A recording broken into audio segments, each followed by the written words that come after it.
Right, welcome back to Rev Solutions. Today we've got the BMW K1600 GT. We've taken this out for a first impressions ride, and I'll let you know how I feel about it. So let's jump on this bike.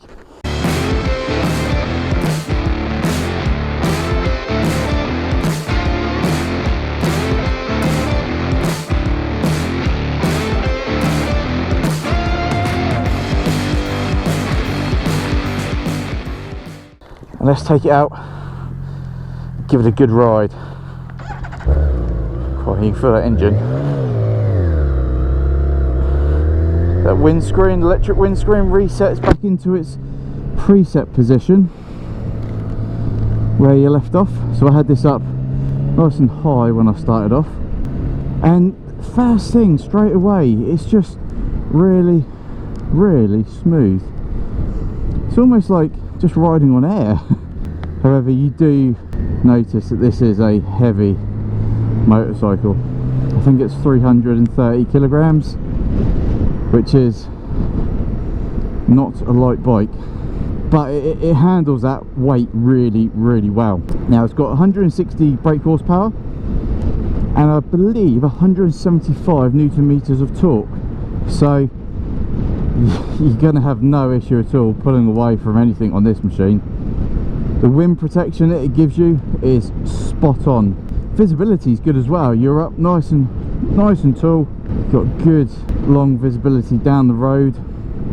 The seat is really comfy. Gone over quite a few bumps there and I'm not having any issues whatsoever. Gear selector is nice. It's got a quick shifter.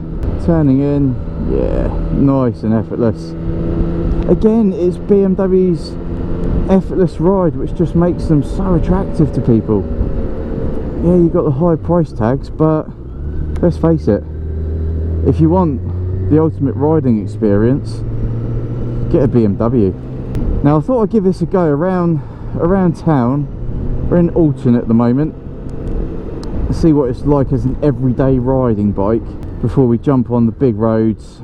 And like that gear change then, hardly even felt it. It was just smooth. Nice little click and it changed gears. Wind mirrors are really clear. I haven't got to move my arms in at all. You can see behind effortlessly. Great wind protection from that screen being up. Now the screen is electric, so let's drop it down. And yeah, straight away you can feel the wind just coming back into your head. So I will put the windscreen back up in a moment. But riding around town, this feels quite nice. Now the bike also has a reverse gear. Now that works quite simply by selecting reverse right there, and once you've got the reverse selected, you press the starting motor and back she goes. The front brake is really nice, rear brake is very responsive. There we go, front and rear together, comes to a nice comfortable stop. Right, so what we're going to do now, the road is closed, so I'm just going to do a U-turn here. Now this is a big old boat, but slow manoeuvres, look at that, really easy. So around town, for doing slow manoeuvres, I don't have an issue with this bike.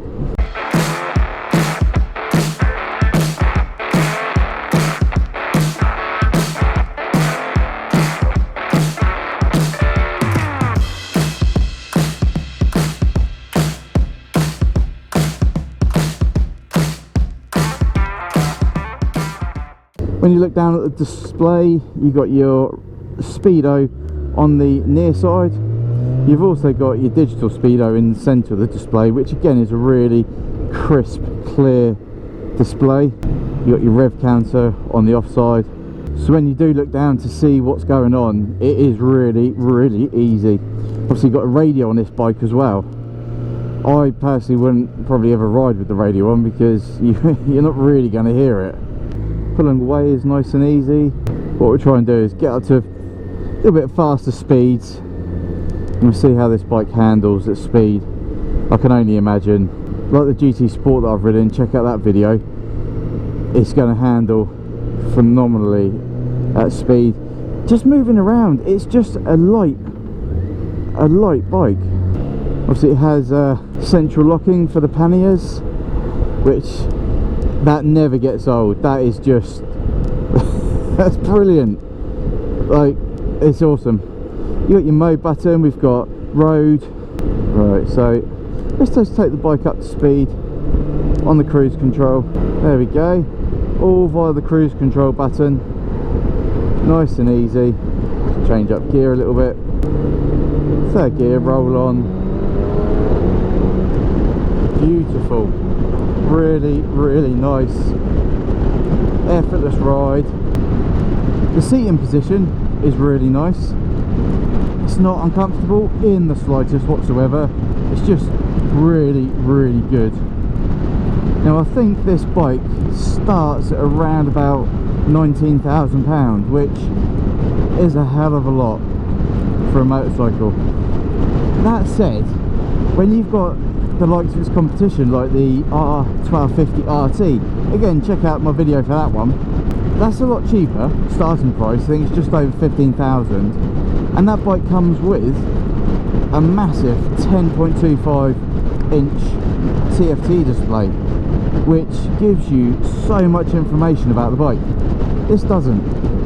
It does have a display, and it is a nice display, but for a lot more money, I think you're just getting the engineering of the bike, to be honest. Right, so here is where I may need to use the reverse. So, right, I think we'll be able to get through nice and easy. So slow manoeuvres again. Yep, no problem pulling away there. And when you accelerate, the ride suspension is so smooth. You don't feel any of the bumps, any of the niggles in the road. But you do. I have found that when you turn this bike, even though it's very agile, if you're going around the corner at a little bit of speed, it does feel like it's pushing you away from the line that you want, and that's purely down to the weight and I think the experience of riding the bike. But it's only a minor thing. This is still an awesome bike. I've been on this for a little bit of time now, and just the acceleration there, second gear acceleration, is really nice. And this red line's 8,500 revs. I think it'd be good for over 150 miles per hour. The luggage capability and the capacity on this bike is really good, let's face it. Any bike that's got panniers is perfect. It's got heated grips, heated seats. The roll off on the throttle is really nice. Now here comes the big question. Would I own a BMW K1600 GT? Definitely. I'm really taken to these big cruising style motorcycles. The sheer power that they've got and how effortlessly they put that power down, I'm finding it really addictive.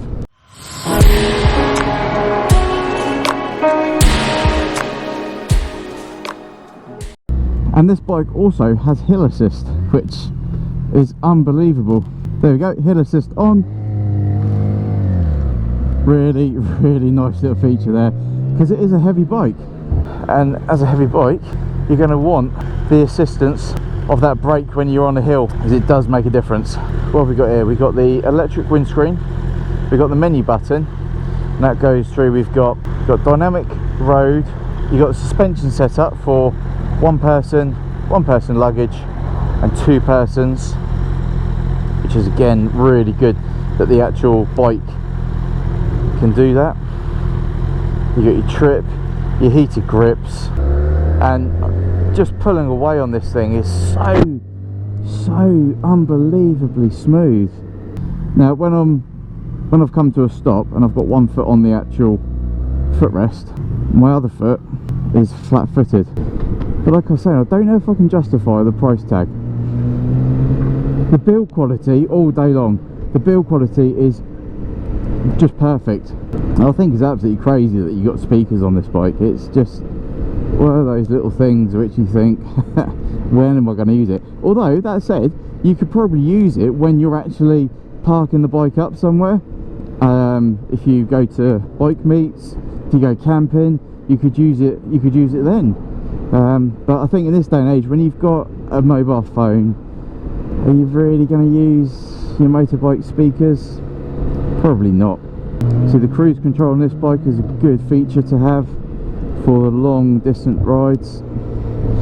I have heard every now and again when you let off of this accelerator, you can just hear the exhaust pop, which is really, really nice. So turning in, I do find I've got to be a little bit slow, but coming around like this, it's easy. The quick shifter. So this is with the windscreen fully up, and I'm getting quite a lot of air in my helmet. Having ridden the R1250 RT, the brand new one that is, I don't get any. The windscreen up is absolutely fantastic. Cuts down all the wind noise. There's no wind in my head. Bring it down here and it's peaceful, really, really quiet. Back up here and it's a little bit noisy again. But the display, all this in the center, is really, really good. It is crystal clear. I'm not having to struggle to read any of it. I can see what's going on the dashboard. Coming off the cruise control, the front brake really does, it really works. Yeah, it's brilliant. Again, the indicators, you can't really feel if you selected it. It's quite a soft feeling. But acceleration on this bike, it is a very, very quick motorcycle.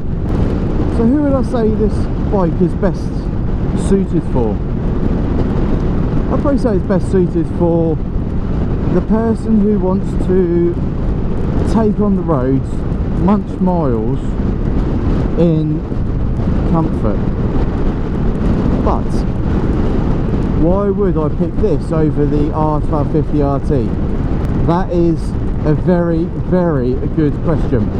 Do not know why you would choose this over the R1250 RT. It's more expensive starting. Looks wise, it does look nice. It does look nice.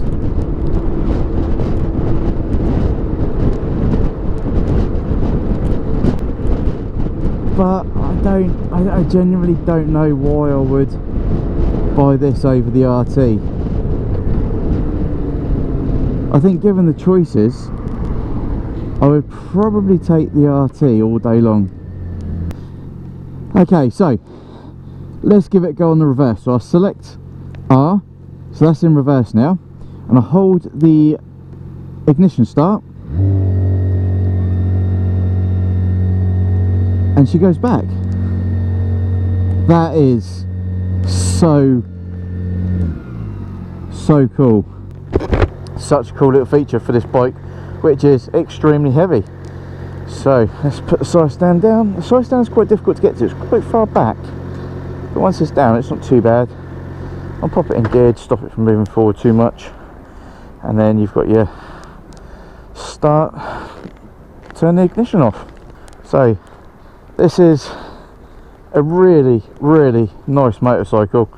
It's expensive looking, it feels expensive, and I think it's worth its money. I know I keep struggling with it, but I think it is.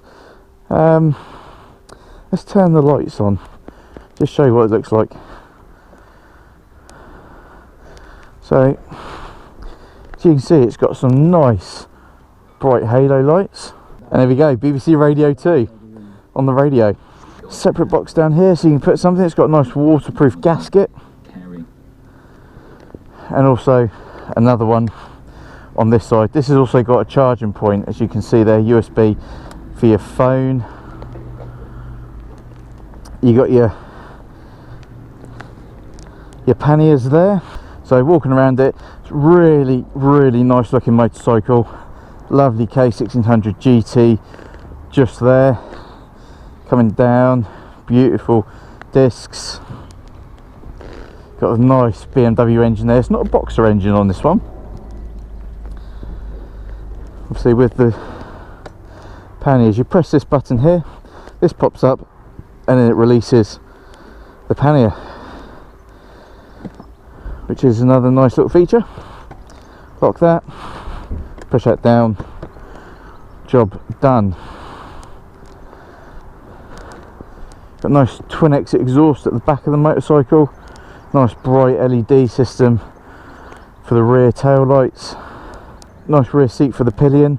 That's obviously a heated one as well, so you've got your heating controls down here, your modes down here for your radio.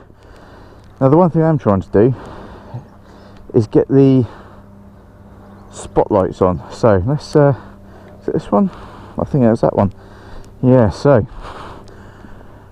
that is what the motorcycle looks like with all the front lights on. It looks quite menacing coming towards you. I think it looks really, really nice.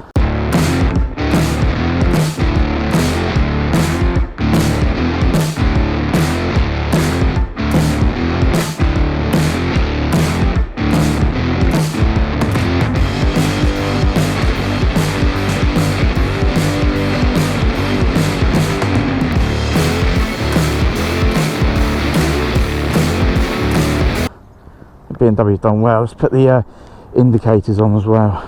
Put the hazards. There we go. It's got all the front lights on, nice and bright. Right, so thank you for watching this edition of Resolutions. This is the BMW K1600 GT model. Don't forget, hit that subscribe button. Give us a big thumbs up if you like this video. If you like the style of this video, leave a comment in the section below. And until next time, ride safe, and we'll see you soon.